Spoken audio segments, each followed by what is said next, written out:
overall productivity of the sales team decreases. You're not able to get those sales targets. The customer acquisition cost that you have rapidly increases. Time of conversion rapidly increases. Basically, if your implementation is going perfectly and you are still not hitting the metrics, they're all going in the wrong directions, then that would be the right time for a business to delve into whether the sales strategy that they have set out with is working or not. And if you're not able to get the right kind of response from the people that you're approaching, maybe you're not approaching the right people in the organization. Hi everyone, welcome to the podcast. My name is Richa Sati and I am the founder of Icana Business Solutions. This is the first episode of our podcast. In this podcast, we're going to be covering everything from strategy to sales to marketing. Basically, anything and everything that an entrepreneur, or more importantly, an aspiring entrepreneur would find useful and would find beneficial. We will be talking about strategies that we've used in our own business, things that have worked for us, and more importantly, things that haven't, and the lessons that we've learned. Today, I'm joined by my colleague, Ananya Bhatt, who not only leads the business development at Icana, but is a crazy sales enthusiast. Welcome, Ananya. Thank you, Richa. It's a pleasure to join you in this podcast, and I'm looking forward to an insightful discussion with you. Definitely. So, since we have Ananya with us today, of course, we will be discussing sales.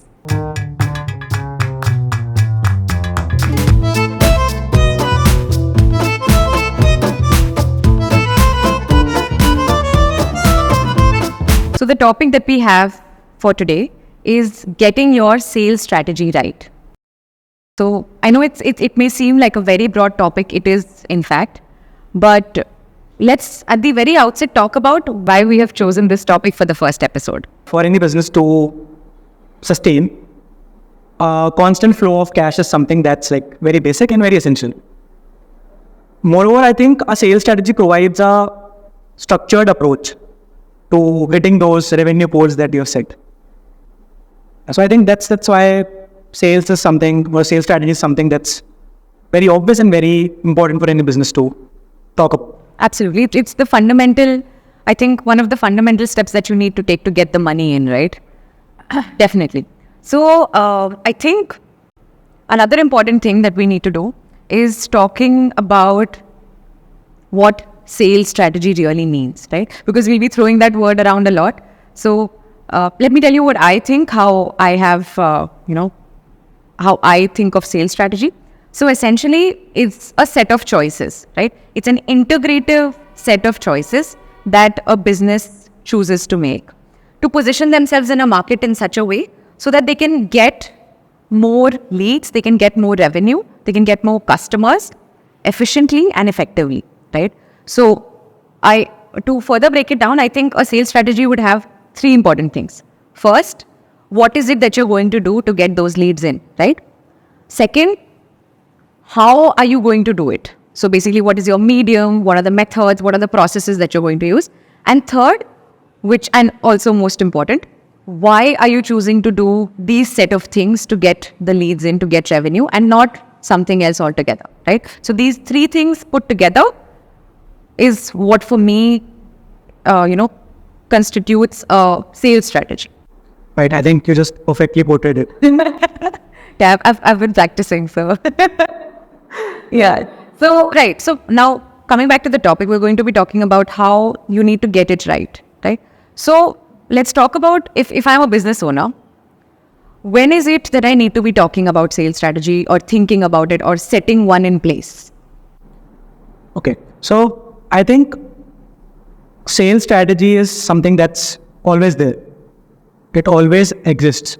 So what I mean here is that whenever a group of people come together to, do a business, so they obviously talk about the lead generation sources, the sales conversion techniques, and they try to create certain tactics and certain aspects that eventually drive results for them. So I think it might not be well documented or it's not given that fancy strategy name, but it always exists. And it's always there, and people constantly alter that, change that, but it's always exists. Right. It may not be a very good strategy, but Yeah. if you're doing something, and if there are various ways that you're doing it, if a business is running and you're getting some leads, you have maybe a loosely worded, but you do have a sales strategy. It's like a hypothesis. You like have certain assumptions and you try to implement them and get results. Obviously, it works very less times, but when it works, it's like driving the best results for you. Absolutely. So, the common thing here, a common question that may arise here is that, all right, so if you're saying that any business whatsoever does have a sales strategy, why do I need to keep talking about it? Why do I need to, if I have a running business, why should I still be concerned about sales strategy at all? So what do you think about that? Right. So I think sales strategies need to be rechecked, revamped after certain time spans because, it changes with the market conditions. And something that's working for now might not work sometime like any year from now. So I think there can be certain very common indicators like, the overall productivity of the sales team decreases. You're not able to hit those sales targets. The customer acquisition cost that you have rapidly increases, and the sales cycle, basically the time of conversion, rapidly increases. I think these are some of the very, very common indicators that every business will face, irrespective of what industry they operate in, which markets they're operating in, what is the nature of the business. So I think, these are some of the very basic and frequently encountered challenges. Right. And so basically, if your implementation is going perfectly and you are still, not hitting the metrics, they're all going in the wrong directions, then that would be the right time for a business to delve into whether the sales strategy that they have set out with is working or not, right? Yeah. I think another thing that you just pointed out, which I feel is important and really interesting, is the fact that sales strategy needs to change constantly, or needs to be dynamic, and needs to take in the feedback that the sales team is getting from the market, because the market in itself, the customers, everything around, in the sales ecosystem is constantly changing, right? So it's a dynamic system, and that is why your strategy also needs to be dynamic, needs to be able to basically it needs to be iterative, so that you can feed it with the right kind of feedback and get better get a better strategy in place. Yeah, right. I remember, I think it was yesterday that we were talking about your experience with LinkedIn. Right. Yeah. So I think it was a tech startup that we recently started working with. So it was a tech company that was operating primarily in the Middle Eastern markets, and it's about 2017 when they started their operations. And initially, they kept the cold outreach approach as one of the main, basically, sales channels or main sales techniques, and they were like getting very, very good results out of that. So this is on LinkedIn or on all platforms? Yeah, it's like it applies to all platforms, but this was specifically for LinkedIn. And I think that time LinkedIn was at its boom, and it was like evolving, and people were like constantly trying to reach out to more people, talk to more people, build meaningful relations, and get something out of that platform. Yeah, it was trending, definitely. Right. So it was like working perfectly for them, and most of their business was getting generated from their LinkedIn, the cold outreach. And can you please explain what you mean when you say cold outreach? Cold outreach is basically reaching out to your prospects or your ideal customers via cold methods. So it's like approaching them with a DM, or reaching out directly, pitching them your services, your products, and telling them how it can help you, and it can help them in solving their challenges. So it's like very raw form of sales where you reach out to people, potential people, and you try to sell those services, and interested buyers take that. Right. The interesting thing being here that these are people that you've not spoken to before. Yeah. Right. So they're like strangers to you. You just connect with them and you receive a cold pitch. And interestingly, this seemed to be working for them initially, right? Used to work very well. But recently, when they reached out to us, I tried to figure out what exactly is going wrong with their process. And what I identified was that there's a need to alter the entire approach. So we analyzed the platform and we pivoted to a conversational approach. Conversational approach is basically talking to your potential customers like friends, trying to understand their pain points and trying to understand what their exact challenges are, rather than just going with a raw pitch that we are offering you something. So it's like building that rapport, getting in touch with people, talking them more, and then eventually taking the conversation towards sales. So that's that approach that we changed, and it's like really working well. Their sales is back on track, and it's like well streamlined now. Right. I think it's really interesting how these platforms also give us an insight into how the ecosystem in general is working, right? So I think initially that I think at the time where LinkedIn was really booming, and I do understand that it happened differently in different places around the world, but people were really psyched about getting the opportunity to connect with literally anyone. The the owners and the founders of great companies were within were literally one click away. You could connect with them, you could talk to them. So I think people were really fascinated. They wanted to expand their horizons. But I think eventually what did happen, I think, the reason for that was that this actually reached a saturation point where everybody was just simply getting spammed, right? You were just constantly being approached by so many people who were just talking about what they could offer you. And I think that's when this approach lost its charm. And yeah, now I think a good salesman is a person who understands where the trend is for, and what the perception, more importantly, is of a certain approach, of a certain platform, and then is way ahead in his or her efforts to capitalize on a venue within the same platform, which is exactly, I think, what you did, right? Yeah. Let's actually get to the meat of the entire conversation, which is essentially, so for various businesses, revamping or revising their sales strategy would look different. They will have their feedback as to what seems to be working and what isn't, and they will sort of be running a feedback loop.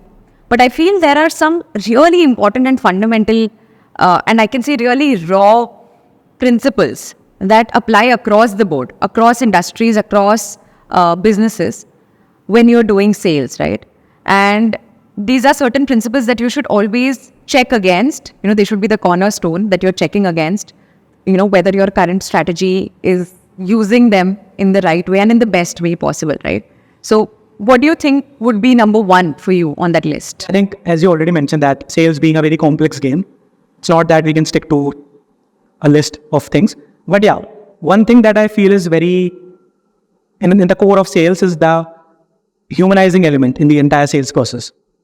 What I exactly mean by humanizing process is that we're talking about sales strategies here, we're talking about implementation, but we have to keep in mind that it's just a relationship between two people who are involved in a sales cycle. So it's like you and me talking of a product or a service, or trying to solve each other's pain points or challenges. So that human element, basically, where you try to understand the pain points of your prospect or understand the challenges, try to maintain a friendly relationship with them. I think it's very important and very basic thing that will always remain in the sales cycle and its play. You can make a lot of processes, you can talk about these methods and strategy in general, but I think at the very end you realize it's just two people like you and I sitting together. And right. I think we can see that AI is like trying to create some disruption in the sales process, and they're like creating multiple tools and multiple different bots for making the sales process more efficient. But what I personally think is that AI can always be a supportive thing or a helping hand in the sales process, but humanizing effect is something that will like always be there, and it will be like the core of sales cycle. Definitely. I think it does have a good role to play in terms of support. No doubt about that. And I feel what I really find interesting here, Ananya, is, So in B2B, right, it is very obvious how something like this would play, right? At the end of the day, it's two decision makers sitting together and deciding whether they can provide value to each other, right? But what's really interesting to me is the fact that there are companies, B2C companies, that are doing extremely well in making sure that they are able to maintain that human element, right? So from their end, though they're with their brand, they are bringing a personalization in the brand itself. The brand itself has human-like qualities.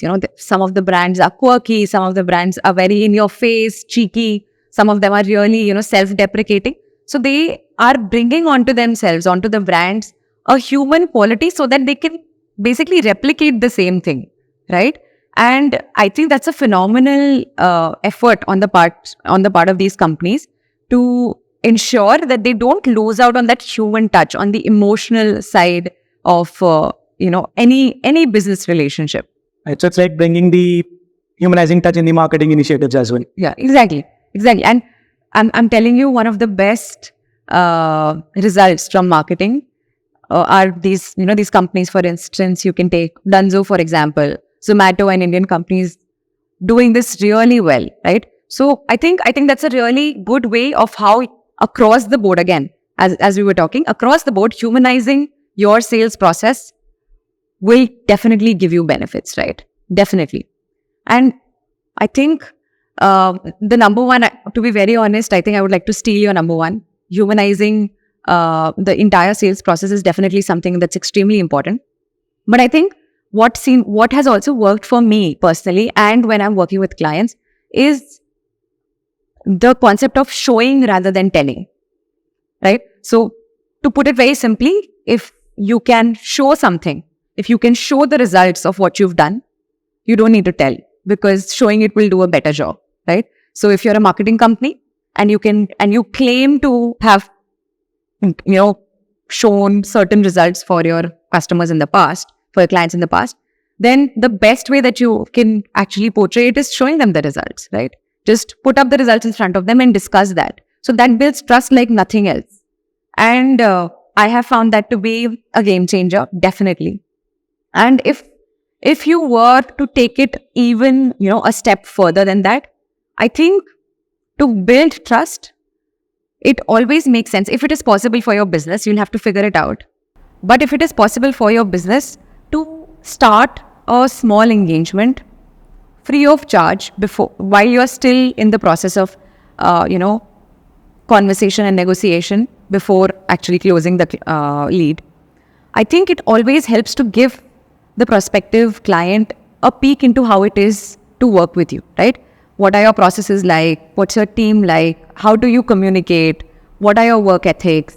So what you can do, you can just take a small task, right? Whatever it may be for your business, a small task or any gesture of help that you can do with the help of your team, right? Do it free of cost. The client has nothing to lose here, right? They're getting something free of cost, right? But you also have something to gain here. It's a win-win situation because you are able to show and build trust with the client, right? So I have found that to be very, very effective. Definitely, yeah. I think smaller engagements tend to shorten the sales cycle, and it's like a very important thing in building that trust, because we need to understand here that B2B is really complex and the stakes are very high. So it's like if you try to build that trust with smaller engagements where the client has nothing to lose, as you already mentioned, so it's like a very, very good strategy. Yeah, definitely. I think B2C, and not exactly B2C, I would say specifically SaaS platforms have been doing this for quite some time, where they provide, it's essentially the same concept, right? Where they have these freemium models or they have free trials where you can just experience the service. So I think it's just an importation of that applies really well in B2B as well. Another thing that I would like to mention here is regarding revisiting your ICP constantly. Okay. So ICP is basically the ideal customer profile or the ideal customer persona that you make. So I would like to mention two things specifically here. The first thing is that don't try to sell to everyone. So wherever salespeople come together and they stick to a strategy. So suppose there's a strategy to target new founders or new startups, basically, new startups in the market. So it's like companies tend to approach all the companies that are coming in specific filters, in specific campaigns. And it's like they don't need your service at the time. So it might be very possible that you're wasting a lot of time in reaching out to companies that those stick to your criteria, but they don't have the requirements for now. Or it's like they want to delay the process. Right. So I think that's something very important, that people usually do this mistake, and eventually it disturbs the sales process. Yeah. And I think this happens more along the sales cycle. So as you move further with your target audience in place and you're moving further in time, it is quite likely that the target audience or the ICP starts to dilute a little bit. So I think it makes sense for you to go back to ensuring that you're keeping that intact. And also, if there's more feedback as to whether a certain kind of a certain user persona does not really resonate with what you're selling or with what you provide, then I think it makes sense to quickly have that feedback translate into real execution also, right? Excluding those separate set of people, or including if that's the case. And another thing which I would like to mention here is, it's called lifting the authority veil. I have named it lifting the authority veil. So it's basically, suppose there's a business and you're trying to sell any particular service or product to its founder. And let's take an example here. So suppose there's a tech company that's offering software development services. And according to its persona, it's a company that's working in the retail sector, say, is their ideal customer. And they're trying to reach out to the top-notch executives, the C-level executives, basically the founders, CXOs, and for selling their software services. No doubt that they might be in need of those services, but we need to understand here is that it's not always the top-notch people or the top-notch authorities who are responsible for all the aspects. So in this case, obviously our technical project manager or a tech lead can be the right or the ideal guy to decide who the software vendor would be. So it's like you need to identify that in your band, that who's exactly you're targeting and who's exactly the authority, basically. Yeah, I think you've put it really well, and I want to emphasize that you've actually this is something that we've come up with quite recently, actually, in our sales strategy as well. Is essentially lifting of this authority veil gives you a lot more clarity in terms of who you should be approaching, right? And I think it's a common mistake that people make, because especially in medium to larger enterprises, we're seeing ever more so now that there is a lot of bottom up decision making as well, right? I think Slack would be a good example, right, where it was usage of the tool and mass within the real the people who are communicating, and not actually the executives at the top who were making the call. And it's that usage that actually led to its adoption across the industry. Especially, I think tech is one industry where Slack is used quite often. And I think it is when you're able to lift that veil, and of course, mind you, this might not apply to your industry specifically. Maybe yours is an industry where in fact it is the executives taking the decisions. But I think it makes a lot of sense for you to just keep that in mind. And if you're not able to get the right kind of response from the people that you're approaching, maybe you're not approaching the right people in the organization, right? So maybe it's time to lift the authority veil. Understanding that a business is nothing but a group of experts coming together. Some may excel in some domain, some excel in a different domain. And it's like bringing all people together and trying to reach a common goal. It's like you have different authorities for different responsibilities. Yeah, definitely. So I think you need to zero in on which one would make the most sense for what you're selling. Yeah. I think that's good. So I think we've nailed I think around 3 to 4 things that are really important that I think new businesses would really benefit from, keeping in mind when they're revisiting or when they're trying to get their sales strategy right. Yeah, I think we've discussed a lot of things here, and I hope this turns out to be really helpful for a fellow entrepreneurial community and fellow salespeople. Yeah, definitely. So thanks. Thank you so much. And thank you so much, everyone. We hope that this was really beneficial for you. Thank you so much. Bye-bye. See you.